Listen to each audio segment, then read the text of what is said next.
Chapter 8.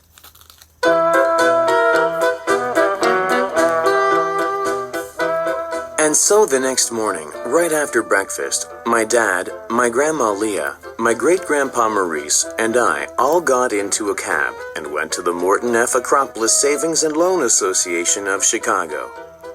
At first, the bank officer we spoke with told us she couldn't find any secret bank account bearing the number Maurice had given us. "Tell her to look harder," said Maurice from inside the cat carrier. The bank officer looked startled. "Please look harder, ma'am," I said. And so the bank officer looked harder. "You'd better be telling us the truth about this," I said to the cat carrier. "Don't be so mistrustful," said the voice from inside the cat carrier. The bank officer returned. "I did find something," she said. "An account was opened a great many years ago. I don't know if it's the right one, but it does bear the same number you gave me." "What's the name on the account?" I asked. "That, of course, would be a secret," said the bank officer. "What if I told you the first name?" I said. "Would you just nod your head if I'm right?" "What name are you thinking of?" she asked. "Maurice," I said. The bank officer nodded. "I'm right," I said. Great-grandpa Maurice was telling the truth. "Now how do we get the money?" "Well, the individual whose name is on the account would have to sign for it," she said. We all looked at each other. "What if he couldn't do that?" asked my dad. "Why couldn't he do that?" said the bank officer. What if something had happened to him?" I said. "Such as what?" said the bank officer.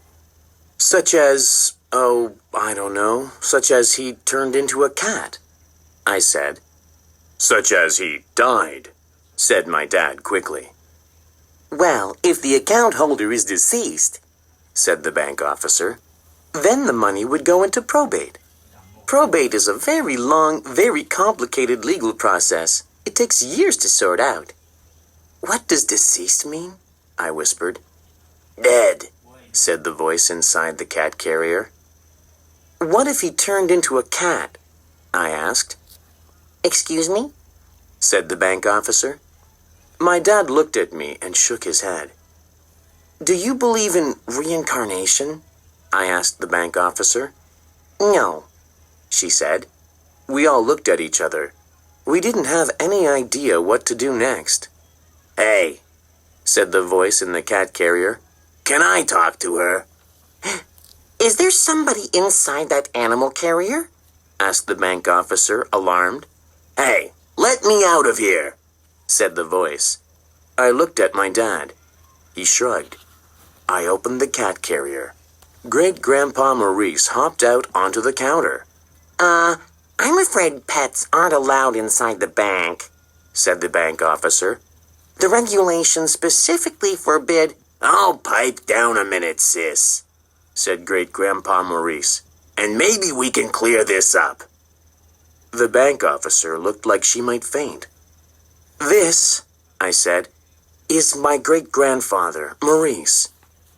He opened the account with your bank many years ago when he was still a person." The bank officer leaned heavily against the counter so she wouldn't fall down. "This individual does, indeed, appear to be a cat," she whispered. "You're darn tootin' I am," said Great-grandpa Maurice. "And if you don't mind, I'd like to withdraw all the money in my account and give it to my family." "Are you able to sign for it?" she whispered, barely able to speak. "Hey, dollface," he said. "I'm a cat. Maybe you noticed. I don't happen to have an opposable thumb, so I can't hold a pen."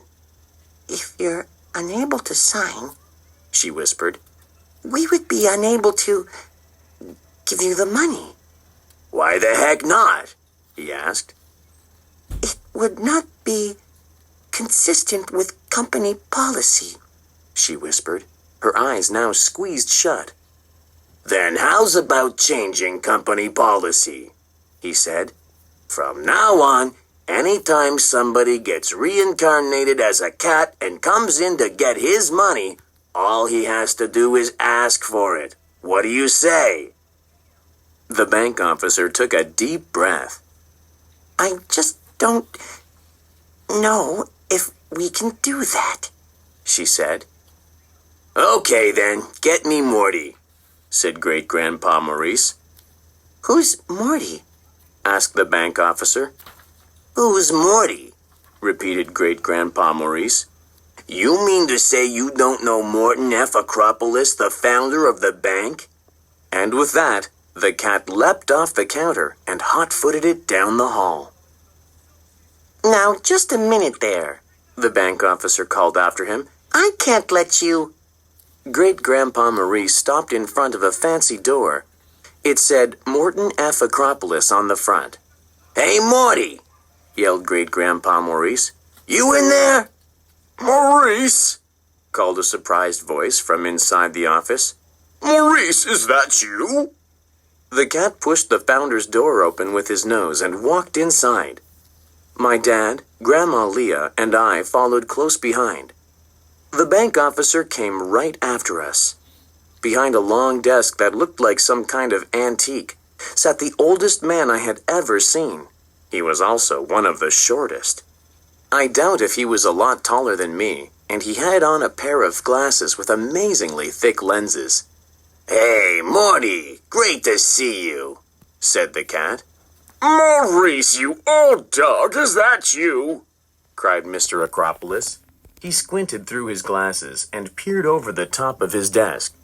My eyes aren't what they used to be, but I'd recognize that voice anywhere, even after all these years. So how have you been, Morty? Never mind me. What about you, Maurice? I heard you were dead. I was, said the cat, but I'm better now. Listen, Morty, I got a problem. Maybe you can help me. For you, Maurice, anything. What can I do? Sure, said the bank officer.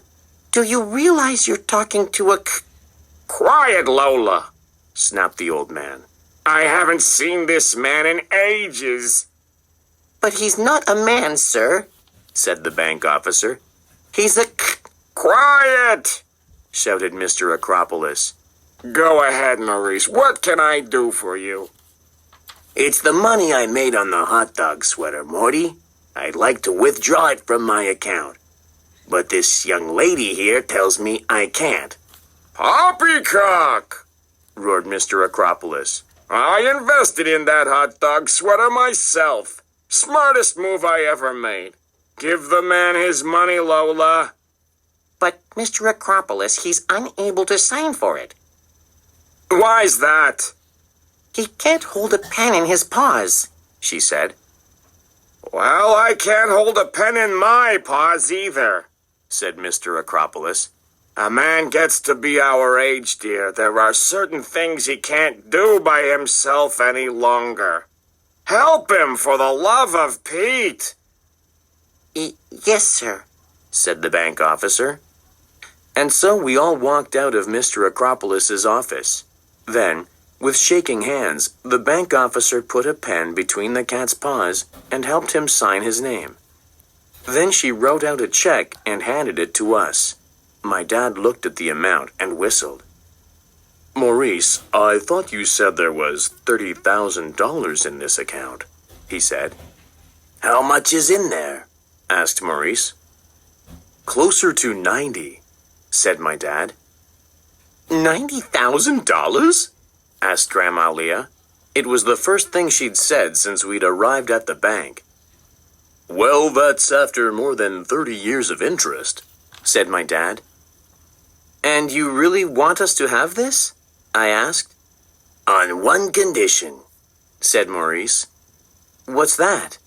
That you leave me enough for a first-class, one-way ticket to Palm Beach and a few years' rent in a deluxe pet hotel, with a standing order for herring and sour cream every morning and a glass of schnapps every night. You're not going to live with us? I said. As much as I love you, Zack, said Maurice, I've always wanted to spend my golden years in Florida. And I understand there are folks down there who might be willing to invest a few dollars in inventions of a somewhat speculative nature. So Maurice went off to live the good life in Florida. But before he did, he had the bank officer open his safe deposit box. There it was. A baseball signed by Lou Gehrig, Ty Cobb, and Rogers Hornsby. "This is for you, kid," he said to me.